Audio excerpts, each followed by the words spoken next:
Hello everybody, welcome back to the channel. Thursday video, we got a very important one. This is sort of a quick tip, warning, and slight spend scenarios type video. I'm probably going to do a spend scenarios video in general, but I kind of think this is better as a quick tip type thing. Okay, what am I talking about? And that is candies, right?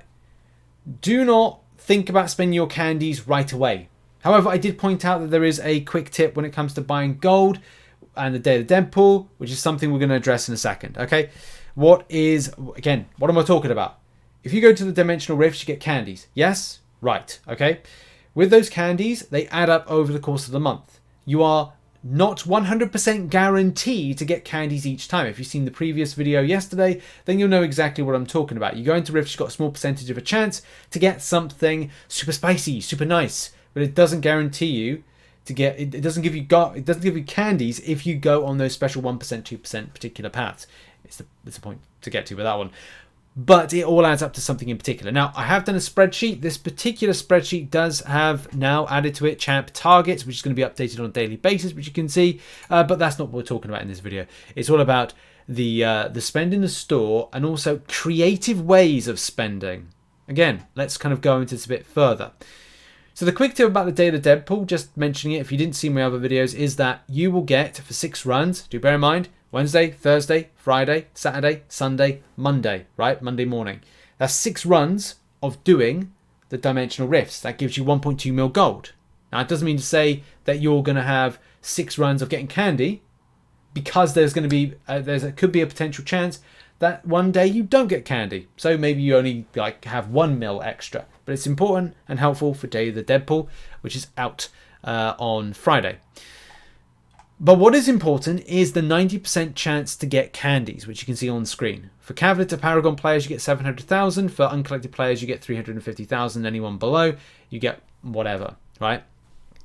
Now, if you miss out an opportunity to get candy, because again, 90% isn't 100%, then you have to box clever.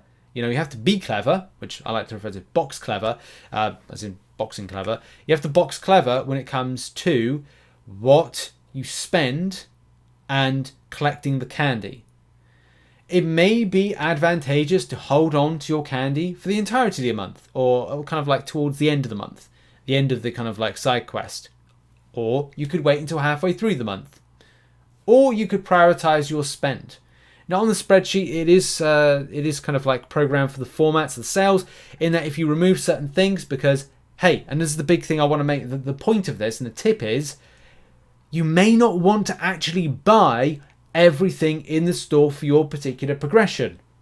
That's the point. So then you can just go like, right, well, for whatever reason, I'm going to do this. And this becomes a logical scenario. Okay, I don't want the tier 1 alpha or the tier 4 class catalysts. I've got enough of those.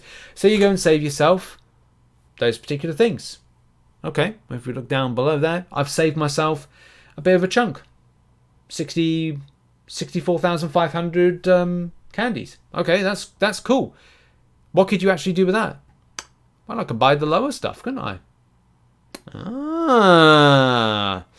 So there we go. There could be that extra option of going, right, well, I'll save myself that to buy lower. Again, I'm going to explore this more in a spend scenarios video. I didn't really kind of want to put this too much into the side quest video at the start of the week. I definitely wanted to kind of put this into more of a more like spend scenarios. This is why I've got like a tab talking about like spend scenarios and stuff that I'm going to be kind of like talking about on a future basis. I may even do it tomorrow, to be honest. May do it tomorrow. I don't know. Maybe a second video today. I don't know. I haven't decided my kind of like schedule of things. But you can do stuff like that.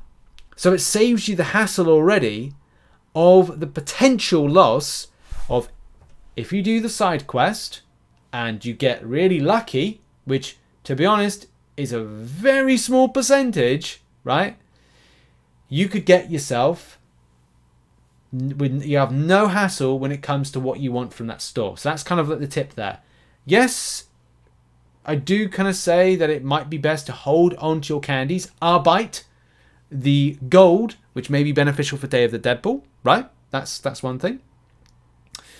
The second side of things is it may not be total doom and gloom if you get some kind of like, great luck, get a low percentage. And finally, you don't have to spend all of your candies in one place. But as I said, I will kind of go over that in more of a kind of like spend scenarios type video, because as I said, you know, the option is you can buy lower stuff, but it's all about it's spreading your spend. I think that's what we'll call it, not spend scenarios, but spreading your spend and what you can really do to amplify kind of taking home stuff. But again, something I do need to stress from that is like, this is down to a player perspective, because what I want for me is not what you want for you. You might be like, I want loads of 6-star shards. My phone's pinging off, so that probably means I've got to do something. You know, you want stuff for you. You want 6-star shards, then maybe that's something where you go, right, well, I'm going to not get the tier 4 basics. I'm not going to get the tier 2 alpha. I'm not going to get 5-star signature stones. And I'm going to like separate my spend down to something that I actually want and need. But as I said, this is all about spreading your spend, which I'm going to be talking about in another video. I may even make it the second video of today in order to kind of fit the kind of narrative of this. Yeah, I just want to make this kind of like quick video to kind of like point out that you know, hoarding may be a good idea. Hoarding your candies for a later point may be a good idea. And yeah, just like be careful with how much of those candies you have, based on the potential chance of those 35 runs you may not always get candies for. But again, video to follow on that one. Thanks for watching this video. Check out some other content located on the screen. I'll see you all soon. Bye bye.